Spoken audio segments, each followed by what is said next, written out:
con su mayor votación histórica, el Partido Popular en España volvió al poder. No solamente obtuvo la mayoría absoluta en el Congreso, sino que también Mariano Rajoy asumirá como el nuevo jefe de gobierno. En un momento bastante complicado para Europa, la situación de desempleo y la crisis económica mantienen al viejo continente en entredicho. Para saber cuáles son los principales desafíos que va a tener que asumir Mariano Rajoy, estamos con el editor de Internacional del Diario Financiero, Renato García. Renato, ¿qué tal? Hola Francisca, ¿cómo estás? Bueno, claramente el principal desafío para Rajoy tiene que ver con el tiempo. Rajoy tiene muy poco tiempo para calmar a los mercados. Ya vimos claras muestras de eso hoy día, porque a tan solo un día de los resultados históricos en las elecciones, los rendimientos de la deuda española han vuelto a asumir, lo que está reflejando que hay cierta desconfianza en los mercados o hay mucha presión para que las medidas se implementen rápidamente, y la bolsa ya registró una fuerte caída de alrededor de 2,4%, había caído en la apertura de la jornada de hoy, lo que claramente está reflejando, ¿no es cierto?, el nerviosismo de los inversionistas. Rajoy tiene que aplicar un programa de medidas muy riguroso que está comprometido con la Unión Europea, con Bruselas. Es un programa muy exigente que implica fuertes recortes del gasto para volver a los niveles de déficit fiscal que son aconsejables según Bruselas, y al mismo tiempo tiene que tratar de reactivar la economía, que registra un altísimo nivel de desempleo superior al 20%. En ese sentido, Rajoy tendría que enfrentar una situación complicada no solamente en el ámbito económico, sino que también en el ámbito político, porque entendemos que el PSOE perdió de esta manera brutal en las elecciones porque tenía un descontento social muy grande. Sin embargo, Rajoy, para poder sacar adelante la economía española, va a tener que hacer un recorte social. ¿Cómo se viene la mano en ese sentido? Así es, efectivamente es algo paradójico, porque los electores en España han elegido precisamente a un gobierno de signo contrario al anterior, pero precisamente va a tener que aplicar muchas de las medidas que venía aplicando el gobierno socialista previo de Zapatero. Ahora, hay ciertos matices, ciertas diferencias. El gobierno Zapatero cayó no solo por la crisis, hubo graves errores que cometió también el gobierno, un exceso de orgullo en cierto sentido, no quiso ajustarse a las metas de disciplina que se le estaban aconsejando, y ahí fue el castigo. Rajoy tiene la ventaja de que parte con un mandato muy fuerte, probablemente histórico en ese sentido, cuenta con todo el apoyo de la población, un apoyo bastante fuerte, pero en la misma medida que vaya implementando este programa de austeridad, ese apoyo probablemente se va a ir desgastando rápidamente. Ahora Rajoy, lo que ha señalado Montoro, que es el vocero económico, que probablemente es uno de los nombres que suenan como eventual ministro de Economía, ha dicho que se va a tratar de reactivar el crecimiento, no solo con los ajustes, sino que también con otro tipo de medidas. No hay alzas de impuestos, por ejemplo, contempladas. De hecho, se está viendo la posibilidad de recortar el IVA, y lo que se quiere hacer es, aparte de estas medidas de austeridad, buscar otros mecanismos que puedan inyectarle mayor competitividad a la economía, y esa es la apuesta que está haciendo la derecha en España para sacar a la economía de la recesión. Pero más allá de eso, vámonos al bolsillo de los españoles. 1 de cada 5 españoles está en este momento sin empleo. ¿Cómo se enfrenta a esa situación? Considerando además que esta ola de desempleo empezó hace ya aproximadamente 3 años y los seguros de desempleo ya van en retirada. Es decir, el panorama es aún más complicado.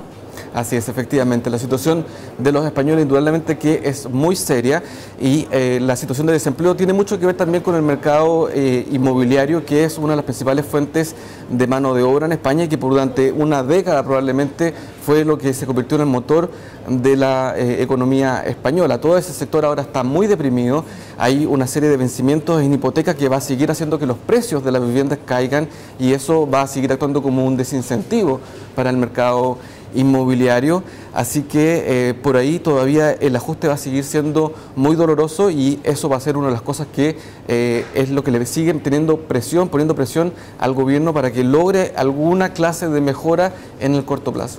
¿Hay algún peligro, por ejemplo, para los bancos españoles que están tan expuestos a este sector inmobiliario, y también consideramos que esos mismos bancos tienen inversiones importantes en nuestro país?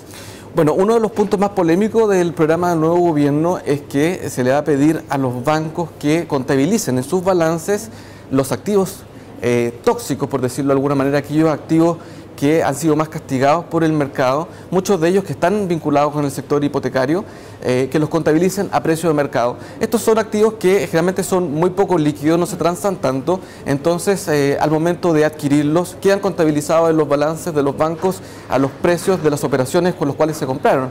Ahora, esos precios no son reales porque en el mercado prácticamente no hay demanda por esos activos, y sincerar eso, que es lo que quiere el nuevo gobierno, va a tener un costo muy fuerte para los balances, va a tener que traducirse en fuertes amortizaciones, lo que también se complementa con el otro factor que también el nuevo gobierno va a pedir que estos bancos aumenten su nivel de capitalización.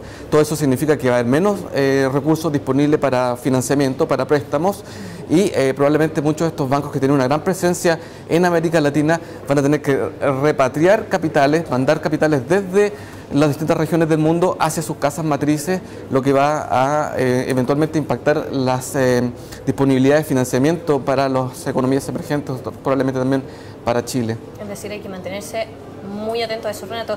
Finalmente me gustaría que viéramos el tema político de estas elecciones, volvamos al tema de los partidos políticos. Entiendo que aquí se produce un quiebre al bipartidismo que ha sido tan marcado en España, porque por un lado el PSOE pierde estas elecciones en manos del PP, pero hay un voto castigo. A ver, cuéntanos un poco qué significa eso. Así es, una de las tendencias más relevantes que se dio en esta elección, más allá del arrollador triunfo de la derecha, fue la entrada al Congreso de algunos partidos que no tenían representación y otros que tenían una representación muy pequeña, la vieron incrementada en forma muy significativa. En el caso de la Izquierda Unida, por ejemplo, que tenía solamente 2 escaños, más que quintuplicó su participación, pasó a tener 11 representantes en el Congreso. El PNUD también tuvo un fuerte incremento, y esto se explica en cierta medida porque no todo lo que subió, o no todo lo que cayó el PSOE, no todo lo que cayó el Partido Socialista Obrero Español se debió a lo que subió la derecha. Parte de lo que cayó el PSOE se lo llevaron otros grupos de izquierda, como Izquierda Unida, que aprovecharon el voto de castigo que recibió el gobierno de José Luis Rodríguez Zapatero. Así que hay ahora una mayor fragmentación del Congreso, y también un dato muy relevante es que Amaiur, que es el partido político que se posiciona como el heredero de ETA después de su desmovilización, también entró muy fuerte con 6 representantes al Congreso, le da una fuerte presencia parlamentaria. Y esto de todas maneras, si bien ETA ha dicho que está desmovilizada, genera cierta suspicacia, cierta polémica entre los observadores políticos en España. Bueno, de todas maneras, a pesar de que tenemos un Congreso más atomizado, el PP tiene una mayoría absoluta que sin duda le va a permitir gobernar tranquilo con este escenario bastante complicado, ¿no? Al menos en el corto plazo. Al menos en el corto plazo. Muchas gracias, Renato, por esta entrevista. Muy bien, hasta luego.